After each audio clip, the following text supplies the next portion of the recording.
Hey, this is Hector back at ProBox at the Civic Center in Kissimmee. I am with Superman, Hall of Famer, Roy Jones Jr., who just happened to be in the corner of Muhammad Manu, and he just upset I'm being fired 12-0. Yeah, these guys, they got to understand that when you step up in class, it's a big thing. You know, a lot of people think it don't mean anything to step up in class, but when you step up in class, you know, you got guys who are still motivated and still want to win, want to become champion again. He's a former IBO world champion, but he wants to be world champ again. So when you bring a 12-0 kid, the 12-0 kid got to be sure that he's ready for that. And if he's not ready for that, that pressure going to weigh him down. So truthfully, the kid probably is a little bit, he's probably a good fighter. He actually is a really good fighter, but mentally he was broke.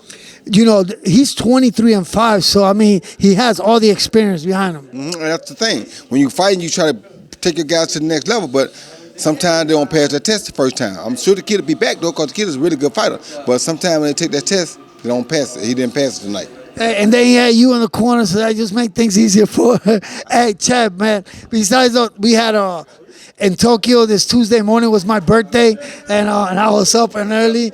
We had Cool Boy, Fulton, and Inoue, the monster. I mean, man. I mean, I'm out of words, but I'll tell you what I think. What do you think about that fight? And man, is this guy gonna be able to define a Pacquiao, a more powerful, similar to Pacquiao career? The Monster is one of the best pound-for-pound fighters fighting right now. It's not just his power, it's the subtle setup things that he does. A lot of people don't understand setups in boxing. The Monster is a master at the setup game. I can tell he watched a lot of Roy Jones tapes because I watched him do a lot of Roy Jones moves, but he understands the way that the moves go. He understands the moves from top to bottom. I mean, it was so funny because I was just telling a kid in my gym last week that when a guy jabs to your body, you don't block with your hand. You got to step back off of it, because if you don't, you're going to get caught next time. He laid the body, jabs the body, the kid blocked with his hand, and he rushed the right hand over the top. Down he went. Fight over it. I mean, it's bad business. You just got to understand boxing. I understand boxing. Inoue understands boxing. That's why he goes like at least to number 2 on my pound, or number 3 on my pound list, because truthfully, the winner of this fight this weekend will be number 1. Tyson Fury probably still be number 2, and Inoue would definitely be number 3. You know, they say skills make fight. This guy just proved that it doesn't matter what you have. He is so confident, and he looks so calm. I mean, you remember Rocky 14, the 14th round of Rocky and Apollo, when Apollo looked and saw Rocky get back up, where his coach begged him to stay down. They say that he took the soul from Apollo. That's what I saw Naoya do to Fulton after the 5th round. It was like he had no answer for him. No answer whatsoever. But what that is that supreme boxing skills along with explosiveness. He's very explosive. He knows how to fight. He knows how to set you up. He knows how to land what he wants to land when he wants to land it. Not many fighters can do that. You know, what as far as Fulton, man, because you can see it in his face. I mean, there's no excuses. Well prepared.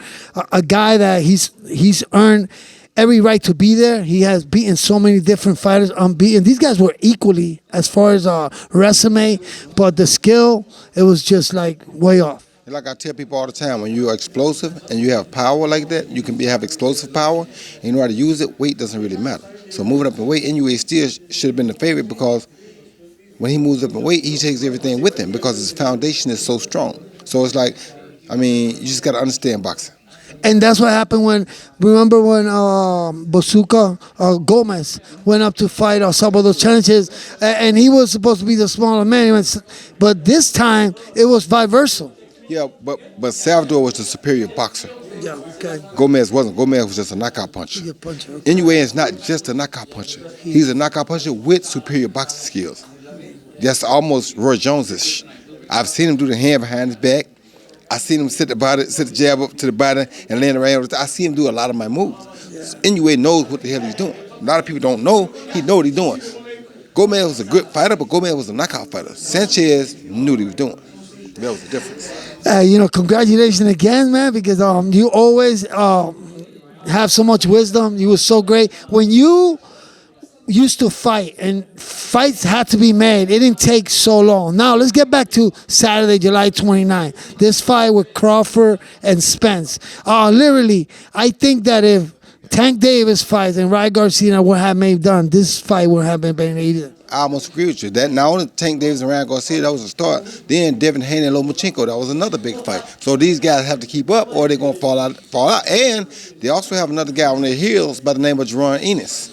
So they got to get going, or he gonna take the weight class over. So they had to fight, and I think, like I say, like you just said, Tank definitely initiated that. Then Devin followed it up, and now they doing it. I'm just so glad for the boxing public that we are getting the fight while they're both still undefeated and while they're both still in their prime. I wish it would have happened before Spence had the accident, but we got to still take it as we can get it. You know, 7 months, we're only halfway through the year. We've had some awesome fights. We still got some more. This fight coming out. And what are your input on the Charlo and Canelo coming up also? Once again, I'm so glad to see these big fights happening for the public, for the boxing fans can get what they want to see. This is awesome. I love that fight. I love both fighters. Charlo is a really good fight. He's going to be tested for the first time. Canelo, we already know he's been tested, so all eyes going to be on Charlo. Hey, man. Roy, bro, thanks a lot. It's always a pleasure talking to you. God bless you, man. Yo, you heard it right here from Superman, the man that knows it all, man. Building. You got it, bro. And we'll be right back after these messages. Subscribe to BeastBoxingTiger. Hit the bell, and we'll be right back. God bless.